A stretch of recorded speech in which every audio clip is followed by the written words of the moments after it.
তবে আমার ভাইয়েরা, কেউ যদি ঘুমিয়ে থাকেন আমাকে মাফ করবেন, আমি মাফ চাচ্ছি আপনার কাছে স্পষ্ট ভাষায়। আমার কথা দিয়ে যদি আপনার ঘুমের ডিস্টার্ব হয়, অসুস্থ ভাইয়ের ডিস্টার্ব হয়, আমি মাফ চাচ্ছি। মসজিদ কমিটির পক্ষ থেকে এই ভাইদের এক্সকিউজ দিচ্ছি আপনাকে। এই ভাইয়েরা অনেক কষ্ট করে এই আয়োজনটা করেছেন। এই আয়োজনটা না করার জন্য অনেকেই চেষ্টা করেছেন। আমি বুঝি না কেন আমার ভাইয়েরা আমার প্রোগ্রাম করতে দেয় না। একমাত্র কারণ হলো মানুষ মানুষ মানুষ। বিনা নোটিশে প্রোগ্রাম করলেও লক্ষ লক্ষ মানুষ হয়ে যায়, এই জন্য আমাকে প্রোগ্রাম করতে দেয় না। আমরা এটা করব না। আমরা টুপি দাঁড়িয়ালার বিরুদ্ধে কথা বলবো না। খবরদার, আপনি নিজের আত্মঘাতী কাজ করলেন, ঠিক কিনা? এই ছেলেটা এগিয়ে আসছে, আলহামদুলিল্লাহ বলেন। আমার সেলিম ভাই এগিয়ে এসছে কেন? আপনি টুপি আর দাঁড়িয়ালা, তো ওনাকে গিয়ে বলার দরকার ছিল আমরা সবাই মিলে এই প্রোগ্রামটা করব, ঠিক কিনা? আমি তো আপনাদের কারো বিরুদ্ধে কথা বলি না। আমি তো হাফিজকেও বুকে টেনেছি। কোন আলেম আছে যেগুলোকে আমি বুকে টানি নাই? কেন আমার প্রোগ্রামে বিরোধিতা করেন আপনারা? আমি তো আপনাদের প্রোগ্রামে কখনো বিরোধিতা করি না। আমি চাই প্রোগ্রাম যত হবে বরকত তত বেশি। 10 জন মানুষ নামাজি হলে আমাদের ক্ষতি কি? ঠিক না ঠিক? 10 জন মানুষ কোরআন শুনলো, কালেমা শুনলো, অমুক হুজুর আসতে পারবেন না, অমুক। আরে ভাই, 16 কোটি মানুষ, আপনি তো 10 লক্ষ আলোচক হলেও কম হয়ে যাবে, ঠিক কিনা? আপনি বাধা দেন কেন? সারা পৃথিবীতে এখন 250 কোটি মানুষ, প্রত্যেকের কাছে 250 কোটি মুসলমানই আছে, আলহামদুলিল্লাহ বলেন। হাজার হাজার দায়ীর দরকার আছে না নাই? হাজার হাজার আলেমের দরকার আছে না নাই? টুপি দাঁড়ি যেখানে, মসজিদ মাদ্রাসা যেখানে আমরা আছি, কোরআন হাদিস যেখানে আমরা আছি, সেখানে সে আল্লাহ রাব্বুল আলামিন বলছেন, আমি প্রথম তোমাদের জন্য যেই জিনিস দিলাম, যেই জিনিসের হিসাব আমি কিয়ামতের ময়দানে প্রথম নিব, সেটা কি? আরো জোরে বলেন। আর বিচার শুরু করবেন কোন কাজের? বিচার শুরু হবে কোন কাজের? না, হত্যা, রক্তের বিচার আগে শুরু হবে। যে কাউকে হত্যা করেছে, যে কারো রক্ত প্রবাহিত করেছে, তার বিচার আল্লাহ আগে শুরু করবেন। যে হত্যা হয়েছে সে বলবে বিআইয়ি যামবিন কুতিলাত, ও আল্লাহ, could you tell me why they have been killed me?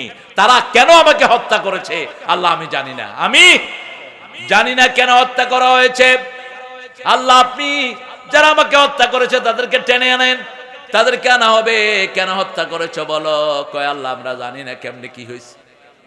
এবার তার হাতকে আল্লাহ কথা বলার অনুমতি দিবেন। হাত কথা বলো। হাত কথা বলবে কোন জায়গায় কিভাবে করেছে?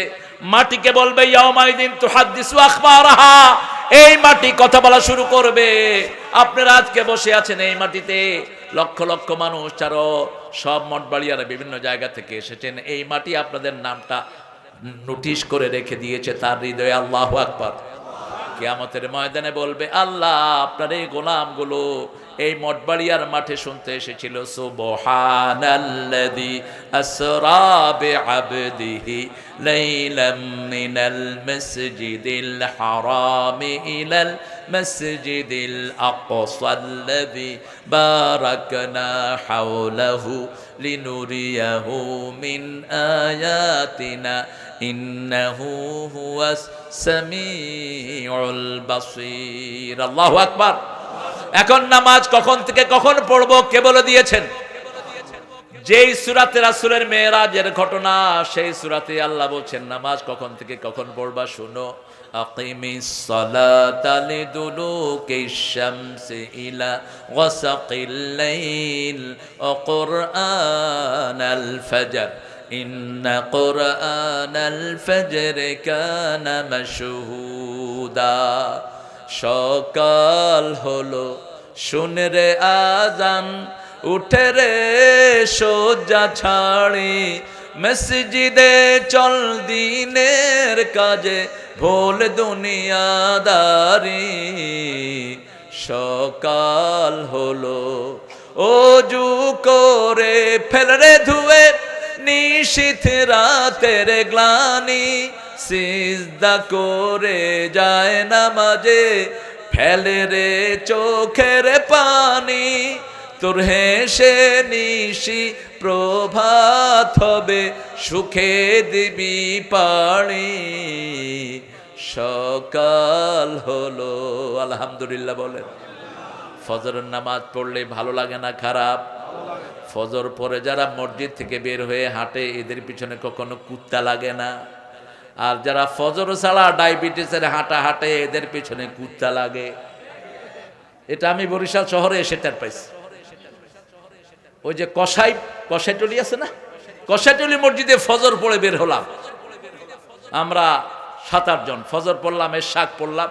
ফজর পরে যদি সূর্য ওঠা পর্যন্ত মসজিদে বসে থেকে 2 রাকাত নামাজ পড়েন, রাসূল বলেছেন আমার সাথে উমরা সওয়াব পেয়ে যাবে এরা।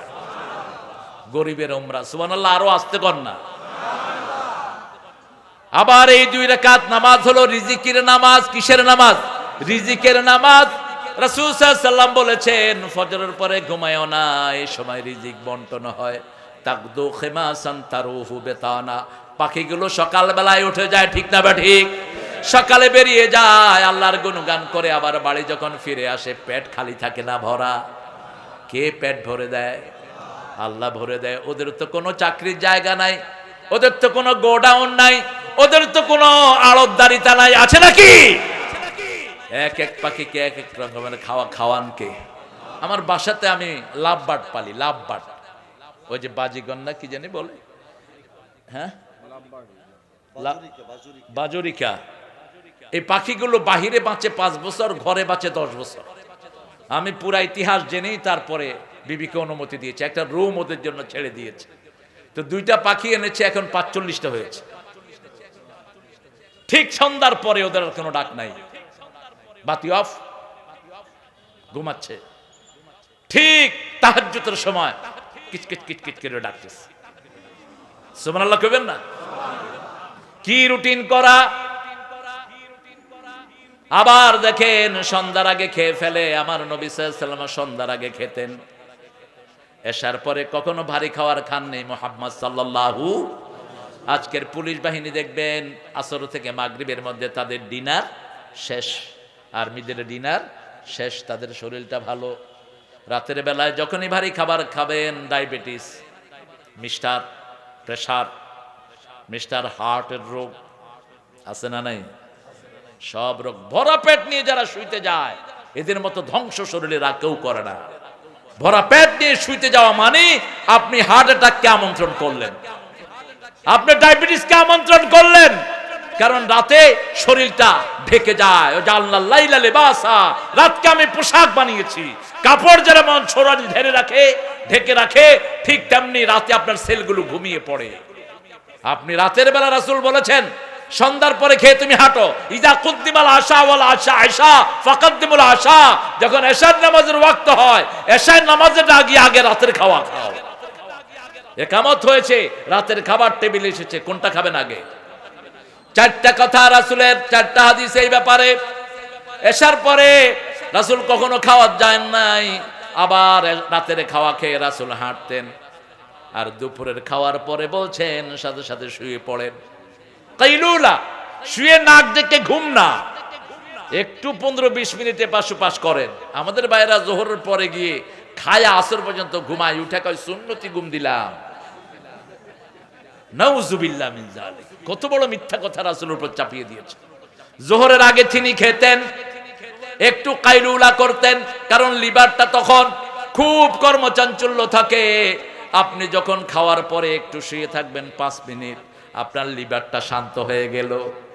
আর লিভার যদি ভালো থাকে শ্বাস প্রশ্বাসে কোনো সমস্যা নাই। কি সুন্দর সিস্টেম দিয়েছেন মুহাম্মদ সাল্লাল্লাহু। 5 ওয়াক্ত নামাজ পড়বো। কয় ওয়াক্ত? 5 ওয়াক্ত। সবচেয়ে দামি নামাজ কোনটা? জোরে বলেন। সবচেয়ে দামি নামাজ? হ্যাঁ। কিভাবে ঘুমিয়ে থাকো ফজর করে কাজা, এমনও তো হতে পারে জোহরে জানাজা।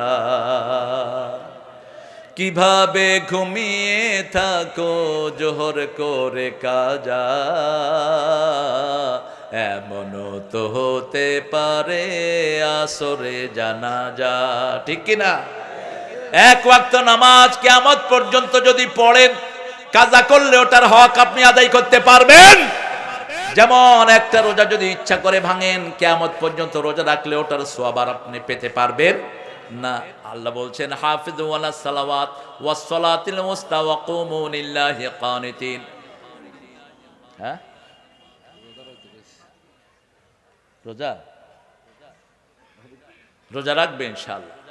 অনেকে রোজার মাসে খুব নামাজ পড়ে, রোজাও রাখে, রোজাও শেষ নামাজও শেষ। আবার অনেকে রোজার মাসে ঘুষ হাত দিয়ে ধরে না, কয় যে আমি রোজা রাখছি, ওই টেবিলের ডয়ারে ধুয়ে যাও যা আনছো। আরে মোর বাটফার, তুই কি বুঝছত বেটা, রমজান মাসে তোরা আল্লাহ দেখবে আর বাকি মাসে দেখবে না, এই যে মনে করছো বেটা। আহারে কি ভুলের ভিতরে আছে দেখেন, মাথায় পাগড়ি, সুন্দর টুপি, কপালে সেজদার দাগ। এক লোক এসে কয় আমাকে, আমার মুসল্লি কয় হুজুর ওয়াশা অফিসে গেলাম, লোকটারে দেখে আমি সুবহানাল্লাহ পড়লাম যে আমার রোজাটা ঠিক আছে। কথাবার্তা বললাম, ভাই আমার লাইন জন্য আনছি, উনি ড্রয়ারটা খুলে দিছে, কয় যা আনছেন এখানে থুইয়া যান, আমি রোজা রাখছি, দরুম না। রোজা ভাঙ্গা তারপরে দরুম কত দিয়ে গেছে। আল্লাহ আমাদেরকে সমজ দেন, আল্লাহ আমাদেরকে হেদায়েত দেন। আসর নামাজটা কেন দামি? মধ্যখানের নামাজ। যখন আসরে ফেরেশতারা আল্লাহর কাছে যায়, আসরের নামাজে যারা থাকে আল্লাহ গিয়ে বলেন আল্লাহ নামাজে পেয়েছি। আর রাতের ফেরেশতারা আসরের সময় জমিনে আসে, এরা এসে দেখে লোকটা নামাজে দাঁড়ানো 24 ঘন্টাই তার নামাজে হয়ে যায়। এজন্য আল্লাহ রাব্বুল আলামিনের হাবিব সবচেয়ে বেশি গুরুত্ব দিতেন কোন নামাজে? আসর। আবার রাসূল সাল্লাল্লাহু আলাইহি ওয়াসাল্লাম বলছেন মান সাল্লাল বারদাইন দাখালাল জান্নাহ, দুই ঠান্ডার নামাজ যে পড়লো সে জান্নাতি হয়ে গেল। ঠান্ডার নামাজ যে পড়লো সে জান্নাতি হয়ে গেল। আবার বললেন লা ইউল জান্নার মান সাল্লাল বারদান, দুই ঠান্ডার নামাজ যে পড়ে জাহান্নাম তাকে কখনো স্পর্শ করতে পারে। সেজন্য আজকে থেকে ওয়াদা করব 5 ওয়াক্ত নামাজ মসজিদে পড়বো। রাজি আছেন তো? দেখি হাত তুলে আল্লাহকে দেখান, বলেন হে আল্লাহ, আপনার নামে শপথ করছি জীবনে আর কোনোদিন ফরজ নামাজ, ফরজ রোজা, ফরজ পর্দা ছেড়ে দেব না। আমিন ইয়া রাব্বাল আলামিন। নামাজ বেশি যেই মাসে, খাওয়া বেশি কোন মাস? কি মজার খাওয়া যে হয় রে বাড়ি, এইয়া কইতে সুবহানাল্লাহ। বেগুনি আছে না, চুলকানি আছে, খায়ও চুলকায়, খাইতেও মজা, চুলকাইতে। কি নিয়ামত! সারা বছর যদি এরকম নামাজ পড়েন আপনার ঘরে সারা বছর বরকত লাগিয়ে রাখবেন কে? রাসূল সাল্লাল্লাহু আলাইহি ওয়াসাল্লামের কাছে একজন প্রিয় সাহাবী গেলেন, বুখারীর হাদিস, তিনি রাসূলকে ওযুর পানি ঢেলে দিচ্ছেন। রাসূল সাল্লাল্লাহু আলাইহি ওয়াসাল্লাম নরমালি কারো থেকে খেদমত নিতেন না, খেদমত করতেন, খেদমত নিতেন না। ওযুর পানি ঢেলে দিচ্ছেন, রাসূল বলেন ঠিক আছে দাও। রাসূল সাল্লাল্লাহু আলাইহি ওয়াসাল্লাম ওযু করছেন, ওযুর পানি খুব কম মুছতেন মুহাম্মদ সাল্লাল্লাহু, কারণ ওযুর পানি যতক্ষণ ঝরে আপনার গুনাহগুলো ঝরে যায়। আখিরি কাতরিল মা, শেষ ফোঁটা যখন পড়ে শেষ গুনাহটাও ঝরে যায়। রাসূল সাল্লাল্লাহু আলাইহি ওয়াসাল্লাম বললেন, প্রিয় সাহাবী তুমি খুব গরীব আমি জানি, একটা লুঙ্গি মাত্র তোমার সম্বল, আমার কাছে কিছু চাও। রাসূল সাল্লাল্লাহু আলাইহি ওয়াসাল্লাম বললেন, সাহাবী বললেন ইয়া রাসূলুল্লাহ চাইবো। চাও। তোমার বিবি নাই, বাপ নাই, মা নাই, ঘর নাই, কাপড় নাই, চোপড় নাই, থাকার কোনো জায়গা কিচ্ছু নাই। সাহাবীরা দিলেন, বলেন ইয়া রাসূলুল্লাহ চাইবো। চাও। চাইবো, চাও। ইয়া রাসূলুল্লাহ আমি চাই আপনার সাথে আমি বেহেশতে যেন থাকতে পারি। কোথায় আমরা আর কোথায় সাহাবায়ে কেরাম? হাজার কোটি মানুষ, সারা পৃথিবীর মানুষ একজন সাহাবীর পায়ের ধুলার সমান হবে না। রাসূল সাল্লাল্লাহু আলাইহি ওয়াসাল্লাম অবাক হলেন, আর কিছুই তুমি চাও না? আর কিছুই চাও না? আমাদের দেশে কত লোক দল বদলায় শুধু পয়সা কামার জন্য, ঠিক না বে ঠিক? দলের অভাব হয় না, সুবিধা আছে যেখানে তিনি আছেন। রাসূল বলেন আর কিচ্ছু চাও না? না রাসূলুল্লাহ আর কিছুই আমি চাই না, চোখ বন্ধ হলেই তো আমি কিয়ামতে চলে গেলাম। আমি চাই আপনার সাথে যেন জান্নাতে থাকি। রাসূল সাল্লাল্লাহু আলাইহি ওয়াসাল্লাম বলেন আইন্নি বিকাসরাতিস সুজুদ, বেশি সেজদা দাও, আল্লাহ তোমাকে আমার সাথে জান্নাত দিয়ে দিবে। সুযোগ পেলেই সেজদা, সুযোগ পেলে কি? সবচেয়ে শয়তান ঘৃণা করে কোন জিনিস? সেজদা। কারণ শয়তান এই সেজদা না দিয়ে শয়তান হয়েছে, ঠিক না বেঠিক? আর আমরা সেজদা দিয়ে আল্লাহর ওলি হয়ে গেছি। আল্লাহ আমাদেরকে আপনার ওলি হিসাবে কবুল করেন। ওলি কোনো পার্টিকুলার গোষ্ঠী না, সব মুমিনরা ওলি। কার কথা? কার কথা? সূরা বাকারার 257 নম্বর আয়াতের ভিতরে আল্লাহ বলছেন, আল্লাহু ওয়ালিয়ুল্লাযীনা আমানু ইখরিজুহুম মিনাজ-যুলুমাতি ইলান-নূর ওয়াল্লাযীনা কাফারু আউলিয়াউহুমুত-তাগুত ইখরিজুনাহুম মিনান-নূরি ইলাল-যুলুমাত উলাইকা আসহাবুন নারি হুম ফিহা খালিদুন। আল্লাহ রাব্বুল আলামিন বলছেন, যারা ঈমান এনেছে আমি তাদের ওলি, তারা আমার ওলি। আল্লাহু আকবার। আমরা যারা ঈমান এনেছি আমরা কার ওলি? আর আমাদের ওলি কে? আল্লাহ আমাদের ওলি। আল্লাহু আকবার। ওলি দেখেই তো যে কোনো কাজের আগে কার নাম পড়ি, ঘরে যেতে কার নাম, বাহিরে আসতে কার নাম, ব্যবসা বাণিজ্যে কার নাম, ওজনের সময় কার নাম। আরে ওজনটা ঠিক মতো দিয়েন। এখন তো ডিজিটাল স্কেলে চুরি করে, ডিজিটাল স্কেলে চুরি করে, আগে কয়েক পয়েন্ট পিছিয়ে রেখে দেয়, তো ওই ভিতরের স্কেলের মাপটা নিজের দিকে রাখে, শুধু দামটা দেখা, এত দাম। মুখে দাড়িও আছে, মাথায় টুপিও আছে, বিসমিল্লাহ, সুবহানাল্লাহ। আর ফেরেশতারা উঠে লিখবে তোর আমলনামায় গজবুল্লাহ, লানাতুল্লাহ। যে লোকের কম দিয়েছিস ওই লোক মাফ না করলে আল্লাহ তোমারে মাফ করবে না। ওয়াইলুল লিল মুতাফফিফিন, ওদের জন্য ওয়াইল, যারা নেয় বেশি দেয় কম। সব ক্ষেত্রে এটা ঠিক না? বা ঠিক। রাস্তা থেকে টাকা নেয় বেশি, রাস্তায় জিনিস দেয় কম, আছে না নাই? জনগণের জিনিস দেয় বেশি, জনগণকে দেয়। বাংলাদেশের সরকারের যত অনুদান দিয়েছে সব যদি জনগণের কাছে যেত, জনগণ গরিব থাকতো না। করোনাতে যেই টাকা এসেছে ভরে যেত, ঠিক না? বা ঠিক।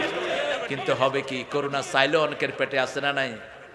হ্যাঁ, করোনার চাল খাইছে যে করোনায় মরবে, আগে হে মরবে। আমরা যারা ওযু করি করোনা আমাদের থেকে দূরেই থাকে, কারণ আমরা সবসময় কি দুই? কি দুই? হাত দুই। আমার কাছে নিউ ইয়র্কে লোক এসেছে, ওই যে কে, we are the hand wash party, আমরা হাত ধোয়া লোকেরা। Okay, wait there, I am coming. আপনি মোমেন না, আপনি মোমেন না, রাস্তার গর্ত বন্ধ করে দেন। আপনি মোমেন। একটা গাছ পড়ে রাস্তা বন্ধ হয়ে আছে, আপনি ফোন করতেছেন, ভাই কই ভাই, এই বেটা, এই মোরা হাঁটতে পারে না, এই এই আইবে না, এই কেন, আপনার হাতের কি হয়েছে? মদিনায় তুফান হয়ে একটা গাছ পড়লো রাস্তায়, একজন সাহাবী রাদিয়াল্লাহু আনহু গাছটা কেটে রাস্তা পরিষ্কার করে দিয়েছেন। বুখারীর বর্ণনা, রাসূল সাল্লাল্লাহু আলাইহি ওয়াসাল্লামের মাধ্যমে আল্লাহ ওই সাহাবীকে জান্নাতের খবর দিয়ে দিয়েছে। কারো রাস্তা বন্ধ করা জায়েজ, কারো খাওয়া বন্ধ করা জায়েজ নাই। মানুষকে খাওয়াবেন, খুশি হবেন কে? রাসূল মদিনায় গিয়ে প্রথম খুতবায় 4টা কথা বললেন। কয়টা মনে থাকবে তো? এগুলো কষ্ট হচ্ছে আপনাদের? 4টা কথা বললেন। ইফশাউস সালাম, আত'আমুত তুআম, সাল্লু ফিল লাইলি ওয়ান নাসু নিয়াম, তাসিলুল আরহাম, তাদখুলুল জান্নাতা বিসালাম। তোমরা সালাম দাও যাকে চিনো, যাকে চিনো না। হিন্দু ভাইকে সালাম দিলেন, আছে না নাই? কথা কন না কেন? আপনি বুঝলেন না তিনি মুসলমান না হিন্দু নাকি অন্য ধর্মের, আপনি সালাম দিলেন, গুনাহ হলো না? কি বলেন, গুনাহ হয়েছে না? সালাম পৌঁছে দেওয়ার দায়িত্ব কার? আল্লাহর। যেমন রাসূল সাল্লাল্লাহু আলাইহি ওয়াসাল্লাম মসজিদে নববীতে বসা, এক ইহুদি এসে বলছে আসসাকুম, আসসাকুম। মা ফাতেমা সামনে বসা, মা ফাতেমা বললেন তোর উপরে আল্লাহর গজব পড়ুক। রাসূল সাল্লাল্লাহু আলাইহি ওয়াসাল্লাম বললেন, মা তুমি এত খেপে গেলা কেন? কয় ইয়া রাসূলুল্লাহ সাল্লাল্লাহু আলাইহি ওয়াসাল্লাম, আব্বা আপনি শুনেন না কি বলছে? ও বলছে আপনার ধ্বংস হোক। রাসূল সাল্লাল্লাহু আলাইহি ওয়াসাল্লাম বললেন, শুনো আমি কি উত্তর দেই। ও আলাইক, কি বললেন? ও আলাইক, তুমি যা দিয়েছো এটা তোমার উপর পড়ুক। আমারটা কবুল হয়েছে, তারটা কবুল হয় নাই, এর আগের কোনো দরকার নাই। ইসলামটা কত সুন্দর। আমাকে ম্যানহাটনে একটা মেয়ে বলছে সালাম আলাইকুম, আমি বললাম আলাইক আলাইকুম। ও বলছে hey you didn't give me proper সালাম, proper answer. I said you didn't give me proper salam too. তুমি তো ঠিকমতো সালাম দাও নাই, আমি উত্তর দিব কেমনে? ও বলছে যে could you tell me the meaning of সালাম আলাইকুম? তুমি আমাকে সালাম আলাইকুমের অর্থ বলবা। আমি বললাম tummy of camel on you, তোর উপরে ওটা নাড়ি ভুড়ি পড়ুক। ও বলছে দ্যাটস ভেরি ব্যাড ম্যান, আমি তো তোমার জন্য দোয়া করেছি, এখন এটা যে বদদোয়া হয়ে গেছে আমি জানি না। আমি বললাম এবার তাহলে শুনো কিভাবে সালাম দিতে হয়। আসসালামু আলাইকুম রাহমাতুল্লাহি, এতটুকু হাদিসে এসেছে। বাকি যেটা আপনারা বাড়ান এটা হাদিসে নাই। রিদওয়ানুহু মাগফিরাতুহু কিতাকিতি বরিশালুহু জান্নাতুহু, আরে বাড়াইতেই থাকে, নিজের বাড়ি থেকে আইনাই না বাড়ায়, এগুলো নাই। আসসালামু আলাইকুম ওয়া রাহমাতুল্লাহি ওয়া বারাকাতুহু। এখন বরকত তো আমরা দিয়ে দিয়েছি অন্য জায়গায়, বিভিন্ন জায়গায় তাবারক দেই আমরা, তাবারক হয়। তাবারক, তাবারক একজনের হাতে, তিনি কে? তাবারাকাল্লাযী বিয়াদিহিল ওয়া হুয়া আলা কুল্লি শাইইন। তাবারক খাওয়ায় দিবেন না, তাবারকের মালিক একজন, তিনি কে? তাবারাকাল্লাযী জাআলা ফিস সামায়ে বুরুজা, তাবারাকাল্লাহু আহসানুল খালিকিন। বরকতের একজন মালিক, তিনি কে? মানুষকে শুদ্ধ করে দেন, আপনার সওয়াব আছে না নাই? হ্যাঁ থাক, এই কষ্ট হচ্ছে, ও পিছনে ভাইরা দেখছে না, এই জন্য অসুবিধা নাই, আমি মুনাজাত করে দিই। হ্যাঁ হ্যাঁ, এত দেরি করছেন কেন আমাকে দিতে? রেদওয়ান